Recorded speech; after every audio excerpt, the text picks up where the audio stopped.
Great.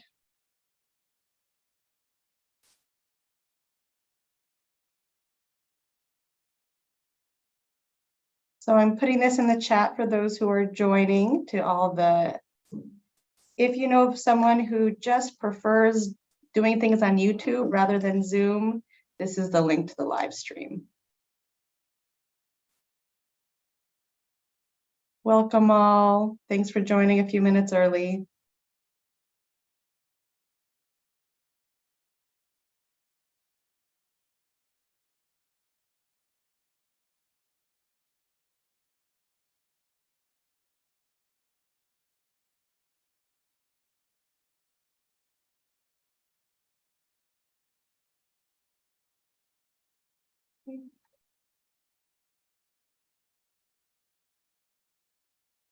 And so I'll be talking in the beginning about kind of our typical plan and protocol for this, but we're going to really encourage people to use the question and answer tool, and I'll walk through that with everyone. So I see an attendee has their hand raised, and so we're going to use the Q&A tool. This is really typical in a lot of, big webinar settings that large institutions like utilities put on.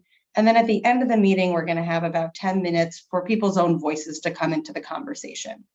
And so for Jim, I see your hand raised. If you have a question, you can start dropping it into the Q&A chat here. And then we'll be answering those as we move along. We're going to take 2 breaks for questions as we go. Thanks for that.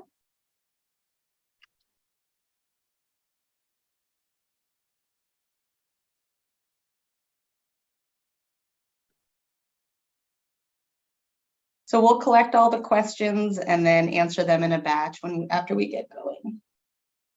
Another minute or so. Thank you to the folks who have joined a little early. I recognize a lot of names, and it's nice to see you again after the summer.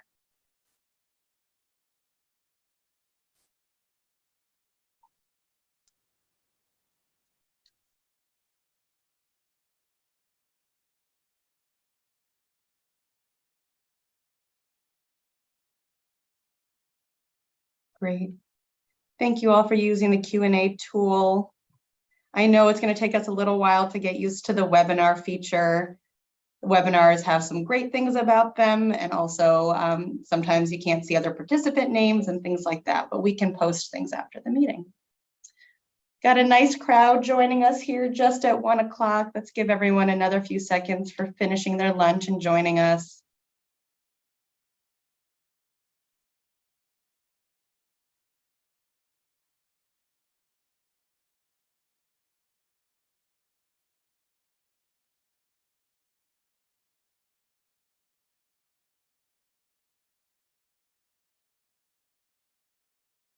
Great.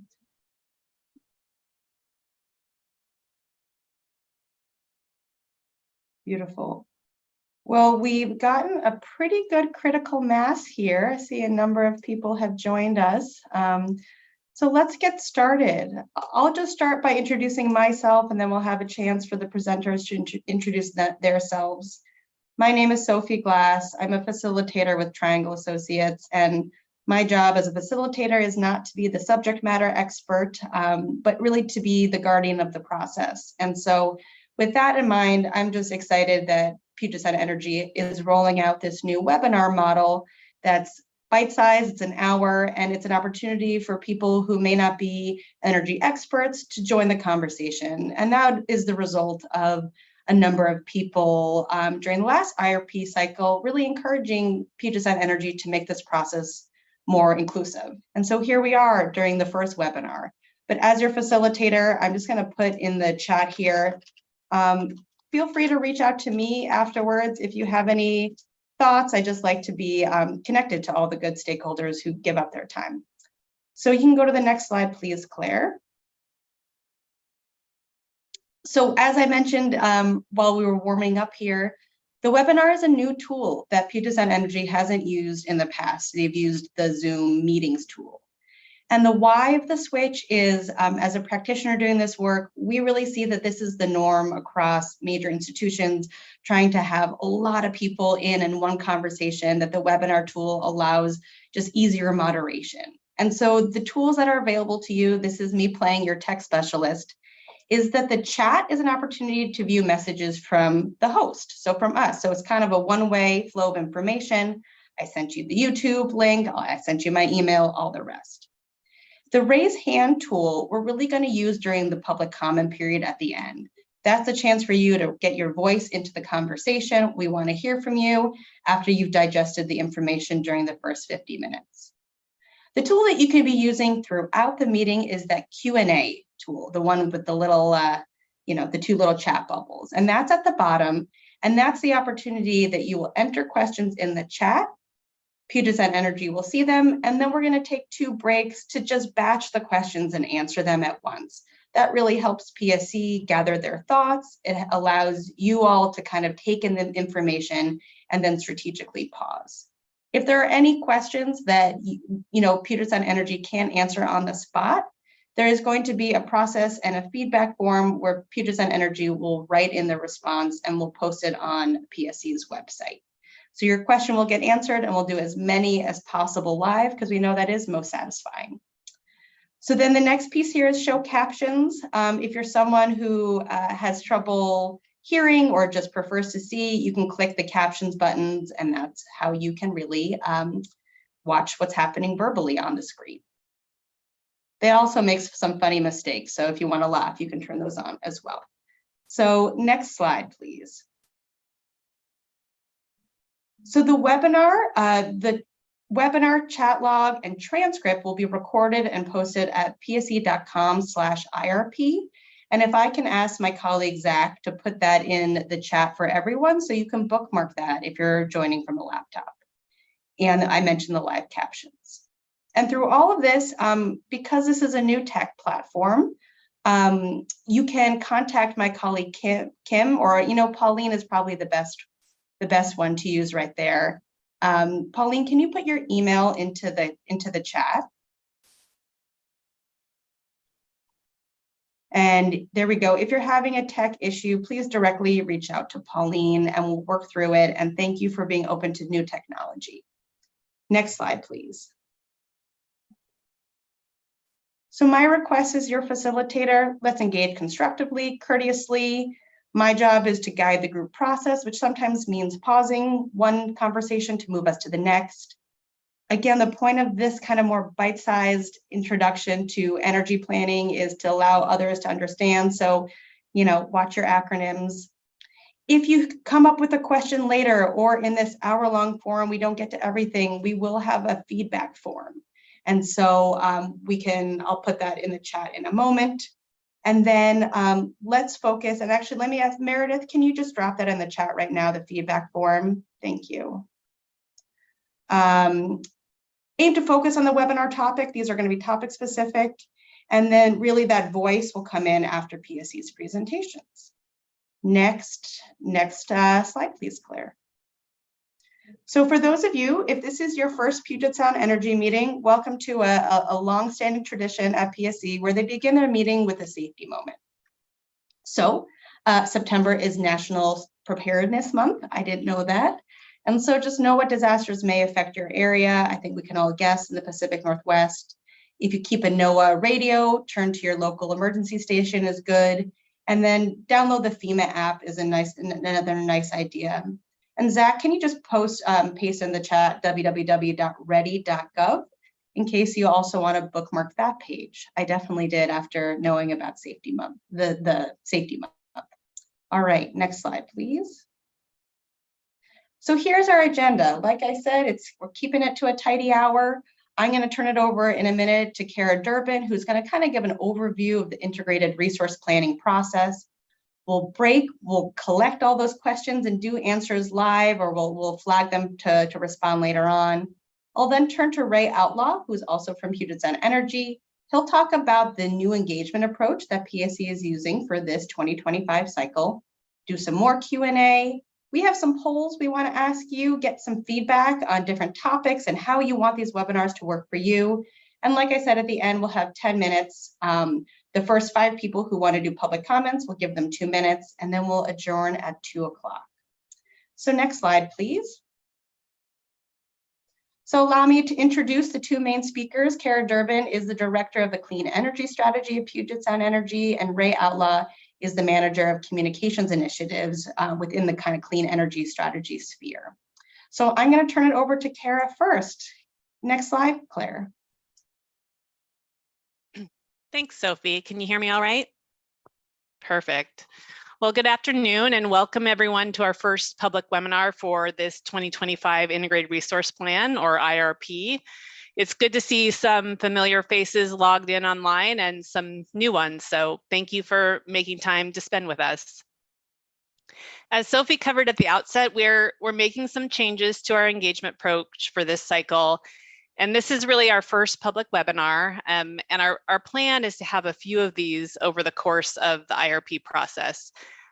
They're not intended to be technical sessions, and so you'll likely be hearing more from my team in the Clean Energy Strategy Group and other groups at PSE as we really look to share information and seek input from a broader audience, and hopefully bring new voices to the table as well. So with that said, if we can go to the next slide, I'm just going to start at a pretty high level in talking about what is an integrated resource plan. An integrated resource, and I'm going to try really hard not to use too many acronyms. So Sophie, keep me honest on that one and stop me. But an integrated resource plan is really a 20-year view of what resources appear to be cost effective over the long term. And we do that while also aiming to maximize the benefits and minimize the burdens to customers, and particularly customers in highly impacted communities and vulnerable populations. And that's really the equity component in all of this that came from the Clean Energy Transformation Act that passed in 2019. It's about making this an equitable clean energy transition. And so the IRP is based on the best information we have today about what we think the future may hold, again, looking out over 20 years. And in developing an integrated resource plan, we really have to make all kinds of assumptions about that future without having a crystal ball and knowing exactly how laws and policies or technologies may change during that time frame. So in essence, it's a robust and detailed plan for what we think the next 20 years could look like. And it's from both an energy supply and a delivery standpoint, and including conservation efforts.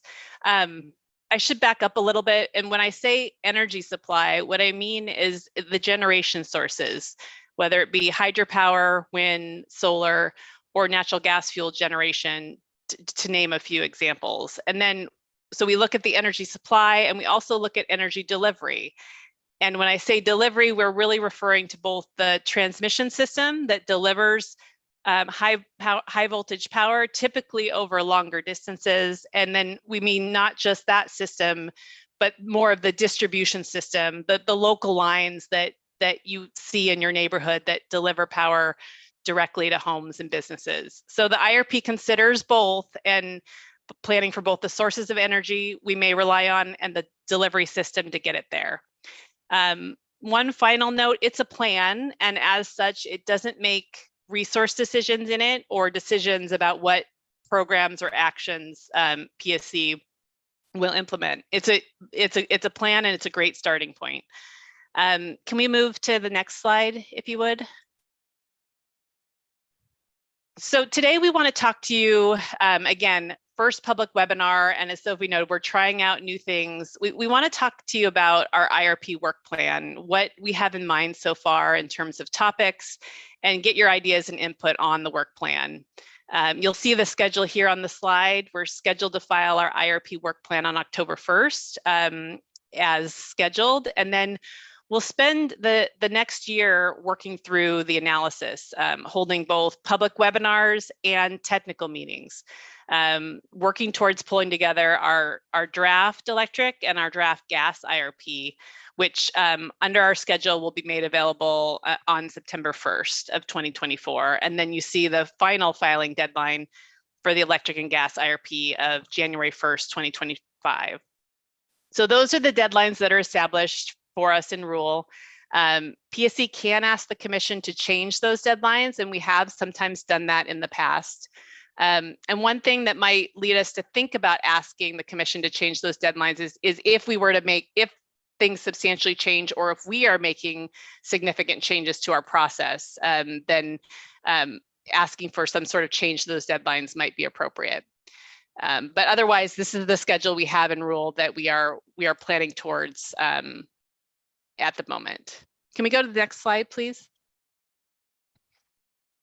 One thing we're exploring right now at PSE, and we want to talk more with all of you about, is the merits of moving more in the direction of an integrated system planning approach.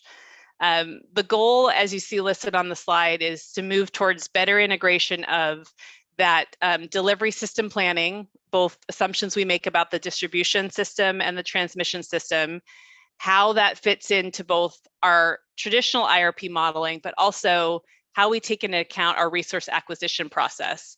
And all of this work feeds into and informs the development of our clean energy implementation plan. We write one of those every 4 years. That was a new requirement under the Clean Energy Transformation Act. And we filed our first one, as many know, in 2021. We're working on an update to the plan now, and we will file our next one in 2025. So all of these different elements are fairly distinct processes now, and we think that some more integration between them would ideally create some efficiencies and hopefully allow all of you a chance to provide more meaningful input on various resource plans that we might execute upon. The goal, a related goal, is that hopefully it could result in the IRP being a little less hypothetical in nature and closer to what PSE might put forward when it files its next clean energy implementation plan. Now, I'm going to use a cliche here, which is the devil is in the details here. It often is. So as I mentioned, these are somewhat distinct processes now, and all of which is pretty complicated work. So moving towards an integrated system planning approach would require some changes to the timelines for our traditional IRP process, and it might be a several-year journey to get there. There may only be some changes that we would be ready to do now on a 2-year cycle. So I just want to be transparent about that. We're exploring the merits of this, but we also recognize that there may be some practical limitations. We're also looking to other utilities that have moved in this direction for lessons learned. Hawaiian Electric and Salt River being the main two that have moved towards an integrated system planning approach. And both of those utilities have evolved over several years to get to that place. And they're still, I think, learning and changing along the way. If we could go to the next slide, please. So all of that to say, this is an approach we're considering. We very much want your input and a sense of whether you see value in us moving in this direction, and to hear what you'd like to see incorporated if we do move towards an integrated system plan, particularly for this cycle.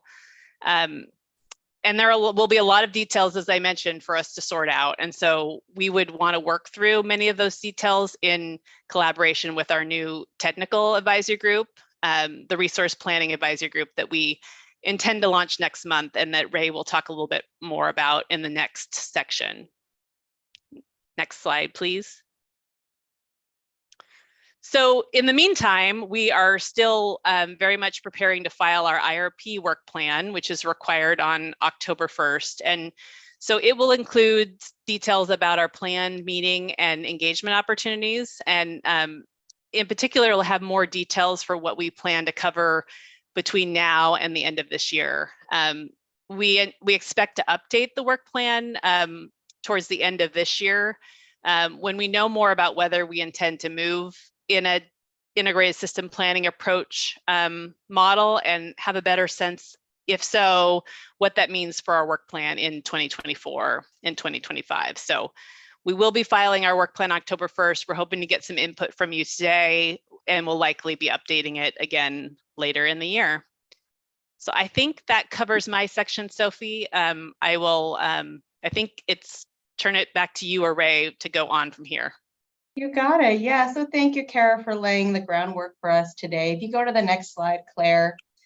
we're testing out the Q&A function. So if you click that Q&A, you've seen that some of the questions have been answered live and others, some of the questions we will answer live and some of them have been answered in the chat.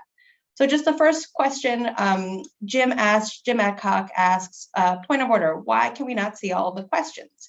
And so this kind of links to some of the other questions that were asked in the chat about just visibility settings. And so what I'm hearing from this group is that it would be really helpful for you to be able to see the other participants. It would be helpful if you could see more questions.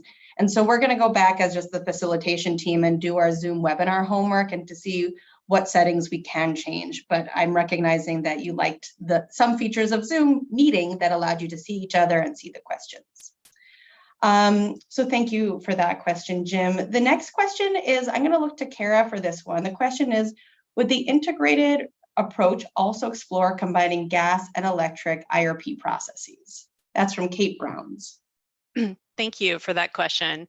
Yes, I think that's another aspect that an integrated system plan approach could explore. I think for the 2023 electric progress report and the gas IRP, we certainly saw more interplay between the two. And I think that would be another area we'd want to discuss and explore as we think about what a work plan would look like for 2025. And I see even greater opportunity for integration potentially, for the 2029 cycle, but it's certainly something we'd be interested in discussing more what that would look like.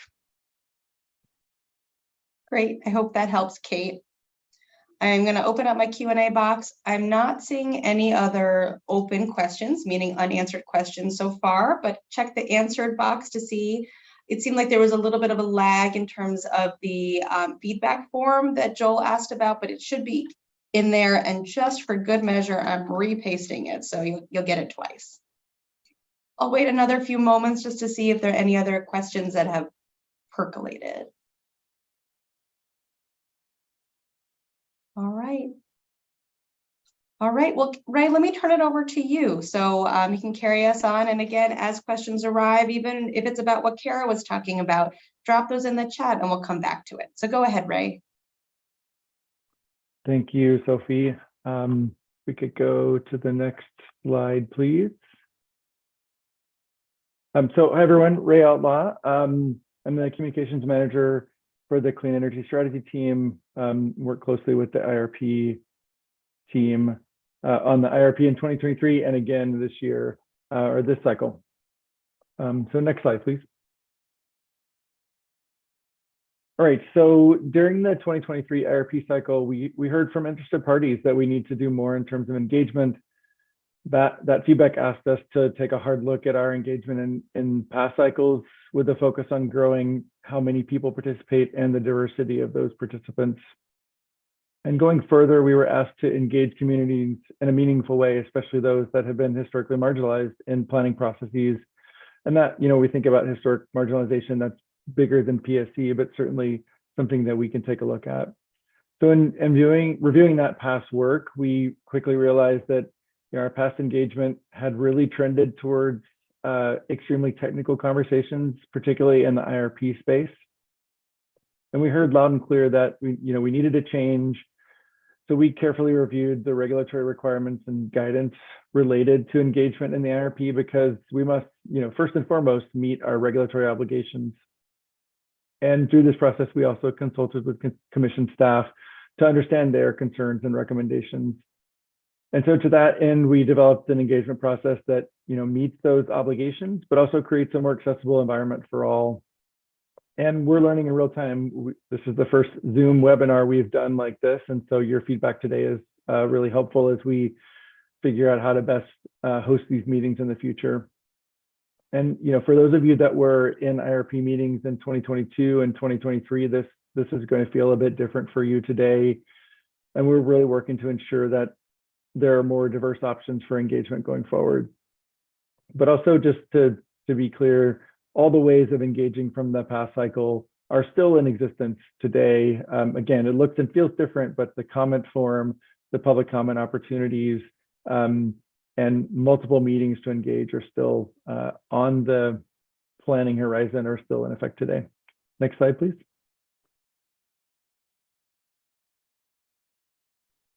So what does this new approach look like, this enhanced engagement approach look like? To start, we looked at our EAG Equity Advisory Group format, which had been in place for almost 3 years now and has proven quite effective.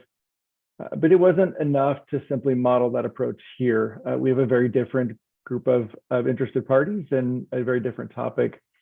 So for the IRP process, we intend to use a 2-track approach with public webinars like this one aimed at engaging a broader audience, and growing interest and understanding of the resource planning processes. We're working to pair that with that public track, with a formal and much more technical resource planning advisory committee. Both tracks will include multiple and diverse opportunities for engagement like we talked about before. And we have a slide in just a moment that talks about the details of that. Next slide, please. So the Resource Planning Advisory Group, or RPAG, the acronym we picked for it, will consist of members with technical expertise in energy resource planning. We are accepting applications, it says at the bottom, till September 27th. And given the technical nature of this work, we're seeking individuals with experience in a range of planning related disciplines and also with experience in equity. We're also requiring members to have an organizational affiliation and support from that organization to participate. That organization affiliation will help to ensure that we have regular participation in highly technical topics, and those organizations will have the ability to substitute topic-specific specialists if and when necessary. And I'm sure all of you have seen the applications there, or the application. It's online on the IRP website. If you are unable to access the electronic copy, you can also call the number on screen. And again, those applications will be open until September 27th. Next slide, please.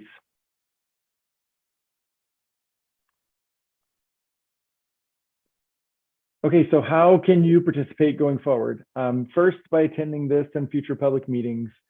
We'll have a tentative schedule on screen in just a little while that we need to include in our work plan, and then we'll be updating that schedule going forward.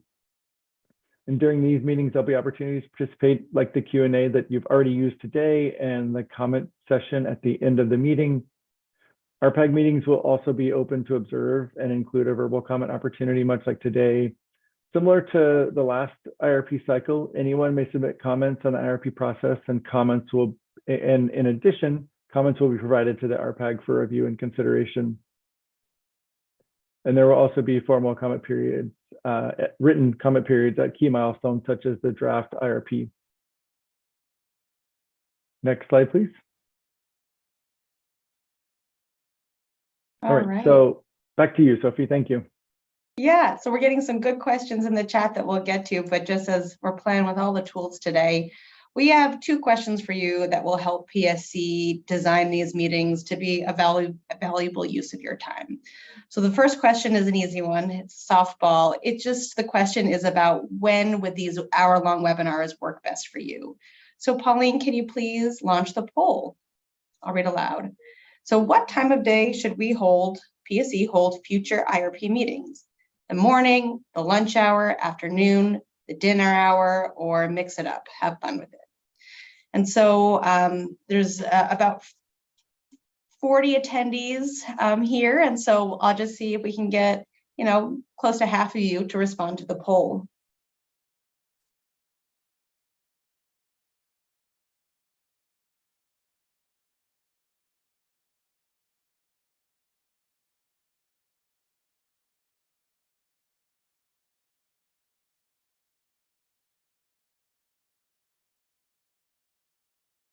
Right. Well, we've exceeded my goal of over half. Do 5 more seconds. Great. Pauline, can you end the poll and just show everyone the results?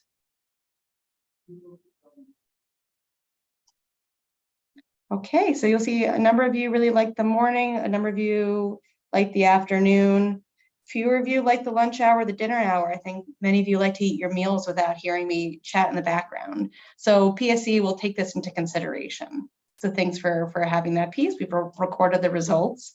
Let's do the second poll. This is a little more substantive because this is a new format. PSE is trying to understand what topics are you most interested in learning about and engaging in.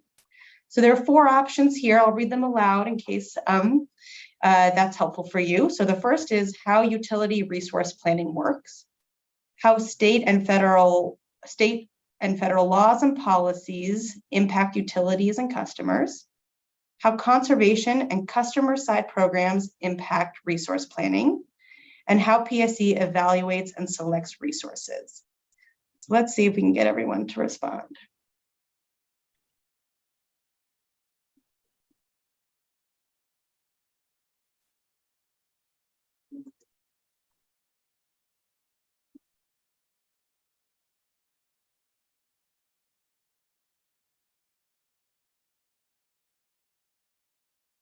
Right, wait for a few more of you.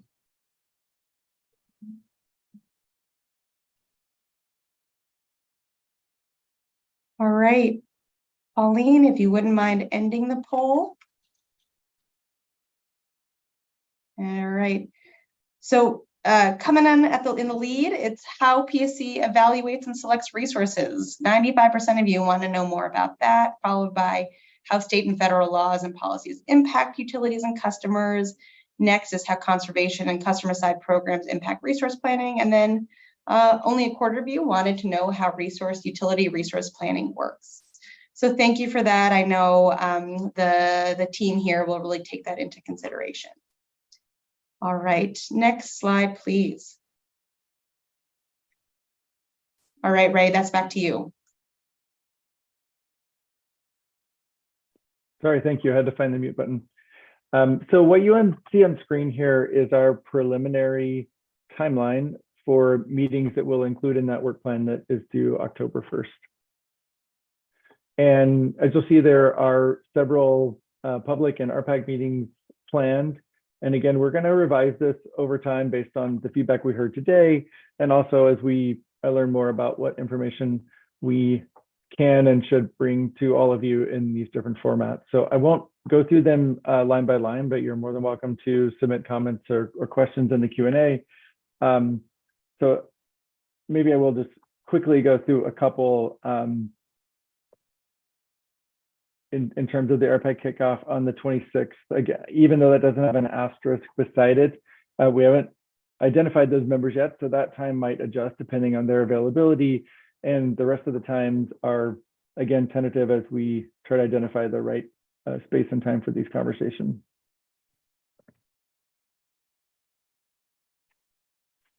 And I think, Sophie, with that, that might be the end of my slides. Beautiful. All right, let's do another round of Q&A. So next slide, please, Claire. All right, so here we're going to focus on questions and answers related to the engagement approach, excuse me. Some of the questions have been answered in the chat already, but for some of the more substantive questions, let's do them live. So Jim asks here, I'm just going to pull up the question here. Jim asks, once before, PSE tried to pick and choose which members of the public, including organizations, were fully allowed to participate in the technical meetings, include asking technical questions and getting real, open, truthful, meaningful answers. And UTC told PSE that there would be no basis in law for Puget to pick and choose who could participate. Why does Puget think they can try this again now? And so can I turn to Kara, and then it's possible, Jim, that Kara will start an answer, and then we can pull in other PSE staff for a written answer moving forward. But Kara, what do you think? Yeah, thanks, Sophie. You know, we think that the process that we've structured is consistent with the legal requirements that we need to meet. We think that with both having a public webinar track as well as our technical advisory committee, that we're creating opportunities for voices to be heard at both tables. So I don't share that concern. We really don't see this as a process that is excluding anyone. We're trying to bring other voices into the table through both of these two tracks. And I don't know, Ray, if you want to add anything specific related to the structure to add to that, but that would be my response. No, I think that's great, Kara. And there's one note I want to add, but I think it kind of relates to Joel's question that's a little bit down the list, Sophie. So maybe we go there next. Yeah, we can go there next. So Joel asks, how can participants expect their feedback or issues raised in the IRP webinar to inform the IRP process? So yeah, give it a go, Ray. Thank you, Sophie, and Joel for the question. One of the things I've been thinking about when we started deciding how to form these groups or these conversations is this unique opportunity to have a group of folks that are able to review our public comments and suggest or make recommendations to us in terms of how we should address those comments and whether they should be part of an RPAG agenda, for example.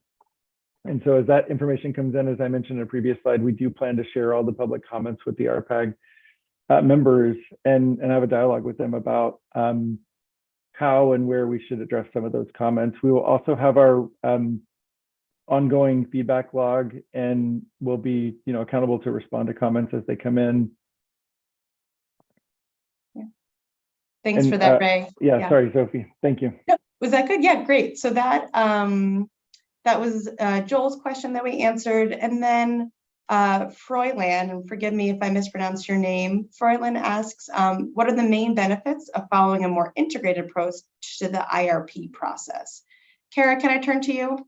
Sure. Yeah, I touched on them a little bit, but I would add that we do think, particularly over time, it may create a more efficient process. And I talked about some of the different processes that are rather distinct right now. But now that we are in the age of the Clean Energy Transformation Act, and we have these implementation plans that we are to develop every 4 years, and we're also now have the benefit of some guidance from the Commission in their most recent order on our plan, we think that moving in this direction may help us get to a plan that more better supports the specific actions, the specificity that the Commission and others are hoping to see in our clean energy implementation plan. So if we're able to get to a place where our resource acquisition processes are better inform that IRP look, that may help us get to a more detailed clean energy implementation plan in the end that hopefully gives folks a better sense of the actions we plan to take over the 4-year period. So hopefully that helps. Great, thank you, Kara. I'm just gonna note that the question was answered live. Looking over here in the Q&A feed again, I'm seeing a question from Jim that my understanding is that members of the general public who are not allowed in the Resource Planning Advisory Group, RPAG, will not be allowed to ask clarifying technical questions of the RPAG process. Is this correct? So Ray, do you want to speak to that one? Sure, Sophie, thanks.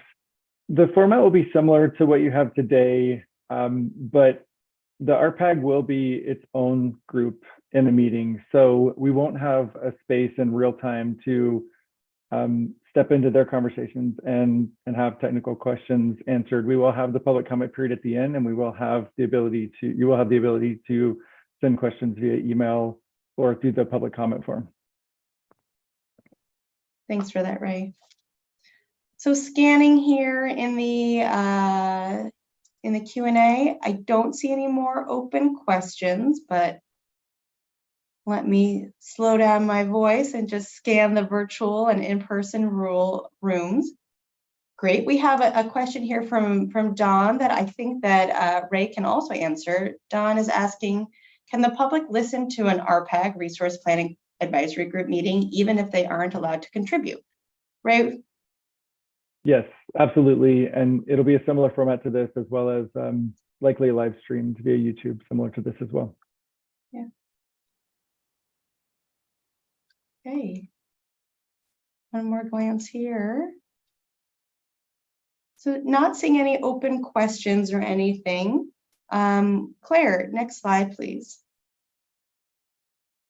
This brings us to the public comment period. And so in the beginning, I mentioned that this would be the chance to insert your voice into the process, and you can do that by raising your hand.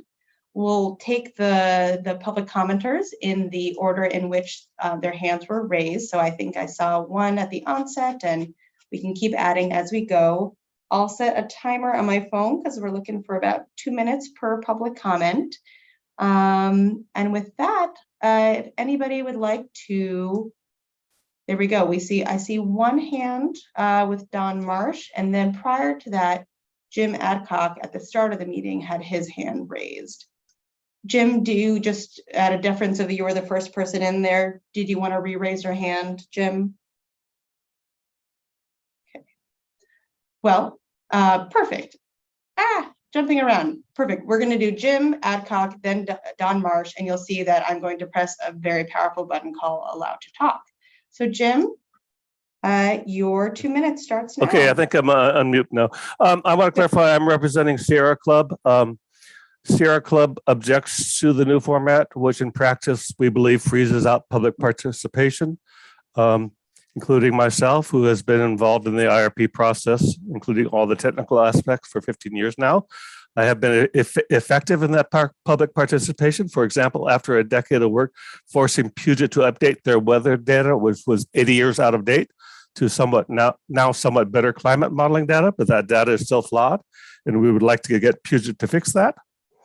Also, we, for example, caught Puget claiming in documents to UTC 3 times as much energy output from their new renewable additions as will actually be generated. It is because the public has been involved that we are able to discover these problems and ask these changes in Puget behavior. I'm an electrical engineer, graduate of MIT. I spent my entire career doing statistical modeling of systems. I have patents in the areas. Sierra Club wants to see the CVs of anyone else Puget claims is better qualified for the proposed RPEG, which we believe should be open to the public anyway. WAC 480-90-238, Section 5. Public participation is essential to the development of an effective plan. Puget over the last few years has consistently moved away from that direction, refusing to answer questions in an open, truthful manner, refusing to allow public participation, and allowing less and less time over time continuously for the meetings. So meetings were just Sophie and Puget talks, and the public is not allowed to ask technical questions or allowed to comment on the whole process. So we think this is terrible, and I will leave it at that. I mean, Puget is I refer to people to the mortality of cost of carbon paper by R. Daniel Bressler, which explains how many people die from emissions and why we want Puget to get things cleaned up now rather than later. Thank you.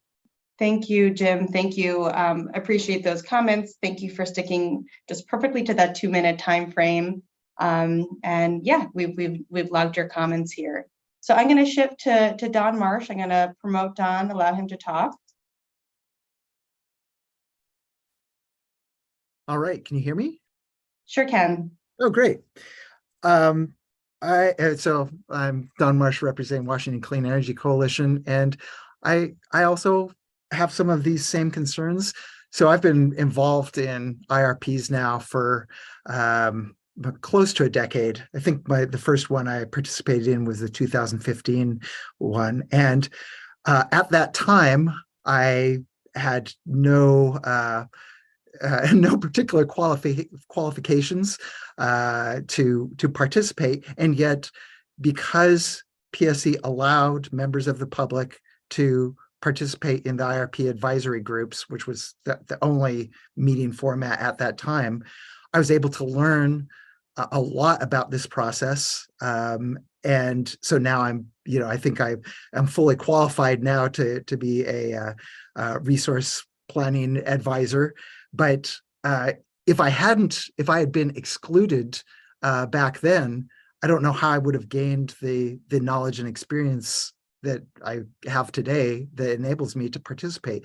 So I think I agree with Jim that just allowing people to either watch quietly or just be in this public webinar, I'm not sure that concern that somebody has within this webinar would be properly promoted to consideration in the RPAG, especially if they're not able to voice their concern in that forum. And of course, here, there's probably not enough technical depth to really make a big difference. So I do see that it feels like this is actually an impediment to future public participation and will gradually diminish the public's ability to engage the way I have. So thank you very much. Thank you for your comments, Don. I'm watching my colleagues type them as you speak here. So I see, Jim, your hand is raised again. I think our policies is everyone just has one opportunity to speak for 2 minutes. So if I could have Meredith just repaste the feedback form into the chat, then Jim, please send those comments in writing. So I'm going to see if anyone else wants to raise their hand for public comment.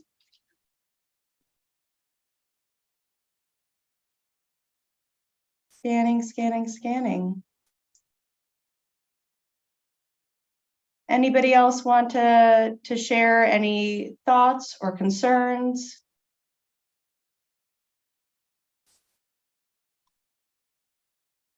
I'll give everyone a minute. All right. Okay. Well, I'm not seeing any more public comments. Jim is saying that it wasn't another request for a comment. It was just a Zoom webinar thing. That sounds good, Jim. Thanks. It's taken me as a facilitator some time to get used to each of the new platforms as well. Scanning, scanning, scanning. I'm not seeing any other comments at this time. Sophie, I'm going to turn, yeah. I just want to put a quick plug in, and Meredith can probably put it in the chat, but I'm guessing most people on this call today are on our IRP email list, but just to plug that if you're not, to please sign up for the email list. That'll help you keep up to date on future meetings, times, locations, etc. Great. And I am seeing another request for public comment. I see Jennifer Keller. I'm going to just promote Jennifer, allow her to talk, and yeah, we'll get the 2 minutes starting now. Jennifer, please, you have the floor. Yeah, I just wanted to say that I posted this in the Q&A and it didn't seem to get through to you. So that's why I raised my hand, but I was just asking, what does Jim Adcock want to say? I'm very interested in that, and there's plenty of time. Oh, yes. Thank you, Jennifer. And then Jim responded saying that he was just having tech issues by pressing the hand raise button again, I believe. So there was, I think, not a secondary comment. So thanks, Jennifer, for watching out for your colleague.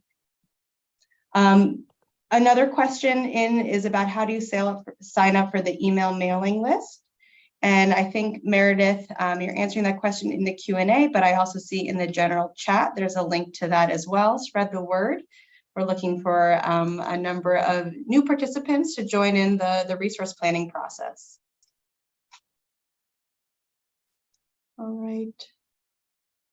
Well, I'll turn it back over to, you can go to the next slide, Claire. Next slide again. So these next steps here and I'll just run through, but of course I'll give PSE the last word. So September 27th is an important date. It's the application for the Resource Planning Advisory Group due for priority consideration. So Zach, can you just repaste that type form link one more time? It's an online application. If you prefer a paper application, there are options there as well. It's also the day the online feedback form closes. So that other link that Meredith put in the chat, that closes there. October 1st, the big day, that's when Puget Sound Energy files the 2025 Integrated Resource Plan work plan. And then October 9th is going to be the date where PSE notifies, oh, it's my own public comment timer. PSE notifies the Resource Planning Advisory Group members who were selected, and then they'll also let other applicants who were not selected, let them know about that decision. October 26th, mark your calendar, is going to be the Resource Planning Advisory Group kickoff meeting. And so, of course, the members that were selected will be part of that, but there'll be a live stream for members of the public to watch. So you can keep that time and date in mind. And yeah, the links on the bottom, there's the IRP at pse.com in case you want to send an additional message, and then pse.com/IRP is another plan. There is another question in the chat, if that's okay. If we do have another few minutes, I'll look to Ray and Meredith. Ray and Kara. Can we take one more question from Joel in the Q&A? Okay. So the question in the chat is, how does PSE plan to evaluate this new public participation format to understand if it's working as intended, i.e. facilitating more and meaningful participation and more diverse representation? Ray, can I turn to you? Sure thing. Thank you, Sophie. Joel, thanks for the question. And I think part of the answer is really in your question. So we want to understand, are we getting more people to these conversations? And is there a richness of dialogue? You know, if we are having the same 3 or 4 people show up and ask questions at every single meeting, and we're not getting new attendees engaging, then that's a clue to us that we still have work to do. So we'll be looking at this in real time as well as at the end of our process to see, did we increase participation? Did we get more attention? Were people more engaged than in past cycles? And then also, how is that feedback translating from a public meeting to an RPAG meeting and ultimately to the IRP itself? All of those steps need to show progress and are ways that we can track this. Thanks for that. No more open questions, no more hands raised. All right, I just, hold on, there's coming in live. This is a comment that I'll read aloud just in case someone's joining by phone. Don just wrote, we would appreciate transparency in the RPAG member selection process for anyone who is denied. We'd like to know who they are and why they were rejected. This will help us understand PSE's criteria, motivation, and final representation in the RPAG. And just another note and comment that I'll read aloud for phone participants. Jim writes, we had very real, substantial participation from many voices in the past when Puget had real in-person IRP meetings. So these are just comments for PSE to take. They're not questions at this time, but comments over there. Okay, I'm going to turn it over to Kara and Ray for just some wrap-up thoughts. You can go to the next slide, Claire. There we go. Take it away, Kara and Ray. Ray, do you want to close this out or do you want me to? Sorry, we didn't plan this part. Yeah, I know, I ahead, put you on the Kara. spot. Since I'm putting you both on the spot, I'll just say, from sitting with the PSE team as they were planning for this meeting, they were really excited to experiment, try something new. And I just want to say thank you to all the participants who have been part of the process for years, for kind of stretching what the engagement process can look like. Christine is noting that she wants post a link for the RPAG application again. And if you can, Zach, just repaste it one last time, as well as, there we go. Meredith, there's 2 ways to go. We have, perfect, yeah, just the direct link to the application. So Zach, can you put the type form link in the chat? Sophie, if I could add, now that I've given it a moment, just really, as we close this meeting out, maybe a tad earlier than we anticipated, we just really want to thank everybody for their input. We certainly hear the concerns that have been raised, and as Ray and I indicated in the outset, we really hope this will be a public forum where we have a place for some real meaningful input, and that we really want, as we said, to bring more voices to this conversation. And so we will welcome your thoughts on how we can go about doing this. We hope this is a good start to that. So thank you all very much for being here. Great, take care everyone. And we hope to see you at the next webinar. Thank you all. Thank Bye you. all.